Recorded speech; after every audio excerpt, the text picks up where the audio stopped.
everyone. So we're just days away from the Kickstarter launch of my upcoming comic, A Debt to the Ceaseless Reaper.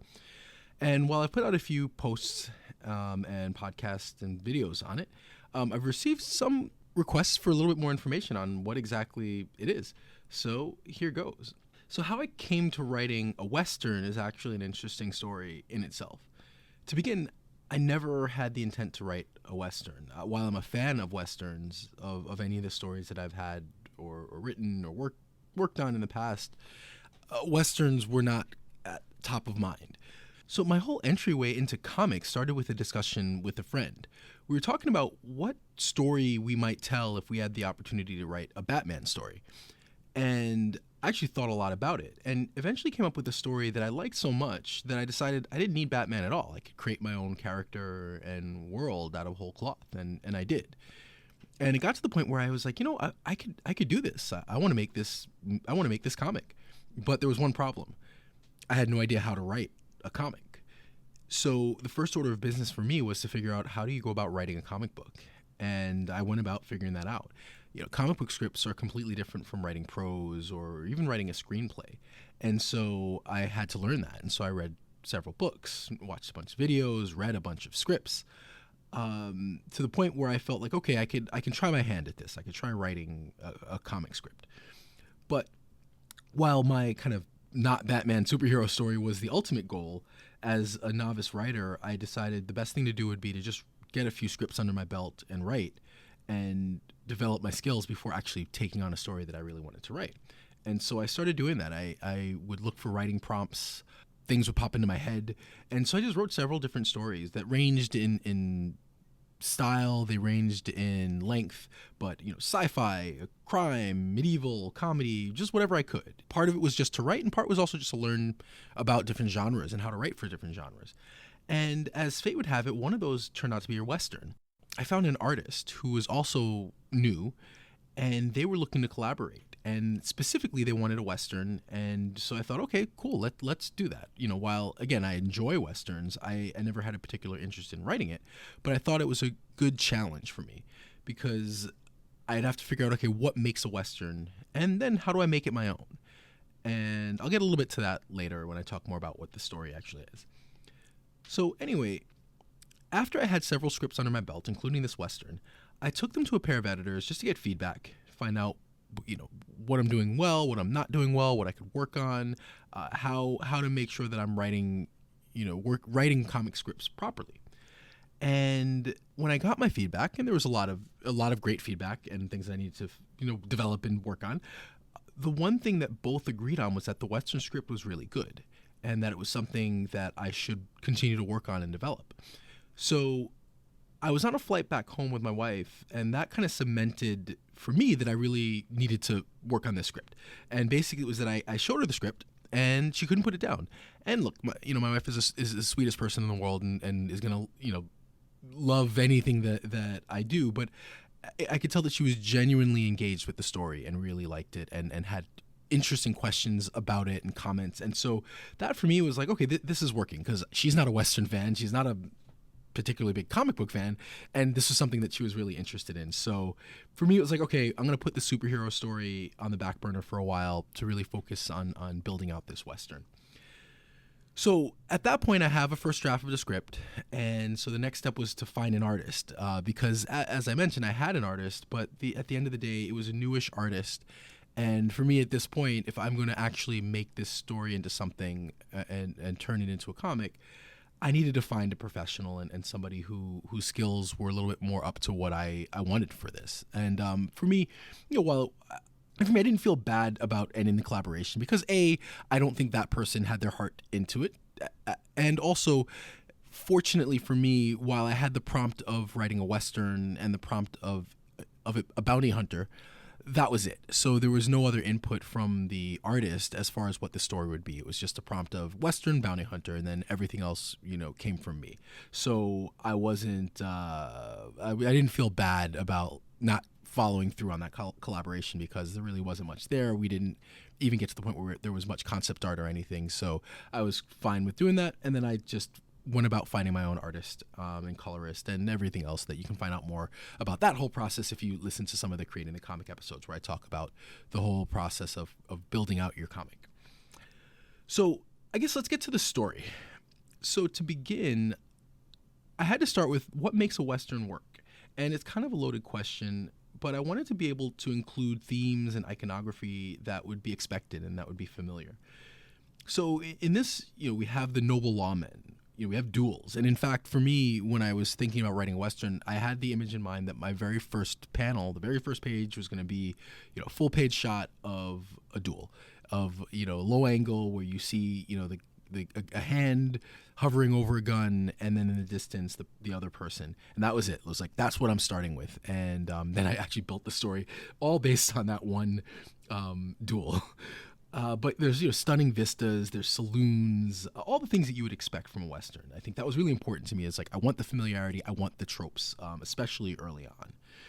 And I also wanted to explore Western themes. You've got justice, like morality, revenge, shifting allegiances, and just the idea of having one foot in the old world and a foot in the new. And so the goal for me was, I'm going to base the story in something very familiar and that feels like a Western before then turning it on its head and really making it my own. So at some point, this story does become something darker, almost horror-like, both visually and thematically, as I'm kind of taking the preconceived notions and allegiances that have been developed early on, and then, again, turning them on their head. Now, for me, as someone who is a fan of Westerns, to me, an unexplored and underrepresented aspect of them is really the time that they take place. Right? In most Westerns, it's America that's either in the middle of slavery, during the Civil War, or immediately post-Civil War. And it's also a world where an entire population of people are being systematically eradicated or displaced. And yet, many Westerns just kind of they gloss over that. That it doesn't play a major part in the story. Generally, they're about a heroic white guy, for lack of a better term. And sometimes they're straight up heroes, sometimes they're an anti-hero, but the conditions of the world that they exist in, for me, are often missing. And again, I'm a fan of the genre, but I just find that it's not there. So it was also important for me to make sure that it was ever present in this world. And not that this story in any way is heavy-handed, because it's not. It's not finger-pointing, it's not self-righteous, it's not meant to be that. It's still just a fun, kind of dumb Western with a bunch of violence. So, I'm not trying to make it, send a social message necessarily with this, but I also did not want to ignore the conditions of the world. And that it's something that as I continue with this story and with this miniseries, that I will touch on and reach to, again, without being heavy-handed or, again, trying to finger point. So what did I do? I made my protagonist the heroic white guy. Or did I? You'll have to read the story to figure that part out. But the main character in the story is Sheriff Arthur Dunn, who is a reformed criminal who has admittedly done bad things in his life. And he's somebody who's gripped by fear and regret for a life of sin. And his biggest regret is that he allowed his brother Raymond to fall into that same life. And when the story begins, that duel that I'm talking about is between Arthur Dunn and his brother Raymond, who also goes by ambush and who is a bad man. And so as the story develops, we have the Ceaseless Reaper, who is the masked bounty hunter that you see on the cover of the comic and in a lot of promotional materials for this. And he takes something from Arthur that is of great value. And so much of the story is Arthur giving chase to the Ceaseless Reaper into what he would feel like is almost literally the gates of hell for him. And Arthur then has to face his past and has to confront the Reaper. And for me, a lot of the story is centered around, the sins of your past, and can you be forgiven for the sins of your past? And can you outrun the consequences to your actions? And so so for me, a lot of this story is about, again, taking the Western and then really putting a mirror to itself. And I won't give up too much of the story. For me, it's not about big, there are twists and turns in it, but nothing major. And if you figure out the twist, it's not a big deal. It doesn't ruin the story. I think, again, it's a solid story, but more than that, fortunately for me, is the art. The artwork is fantastic. I was really lucky with the artist that I found for this, as well as the colorist, and it's just beautiful. It's come together really well. So, for me, I think I really was able to make something that I feel like is a true Western while also making it my own. And the larger thing for me is going to be that this is part of a 4-part miniseries. Each story is self-contained, so each story is going to be its own thing. So with this, you're getting the beginning, middle, and end. It's a story. If you never read another story in this series, you will not lose anything because of that, although I hope you want to after reading this. And the same thing with every story in this, it will be its own story. For me, kind of taking on different Western tropes. So this one is more of a revenge tale. The second story is more of a siege. The third story is a lone wolf and the cub type of story. And then the fourth one is kind of Moses leading his men to the promised land. So for me, each one kind of has its own take on an aspect of the genre that we've seen before. And then again, I try to make it my own thing for what it's worth. So again, with the Kickstarter campaign, if you've never done Kickstarter before, I have a bunch of fun rewards. So in addition to the comic itself, there's a ton of really cool stuff. So I definitely recommend looking it up. We've got action figures, a statue, prints. There's a really cool one where you get to be a character in the next book. That's the most expensive one, and that one, I think there's only 2 that we're offering. But there's several really fun, really cool rewards. There's a bunch of great stretch goals, soundtrack, motion comic. We're really trying to offer a lot with the campaign.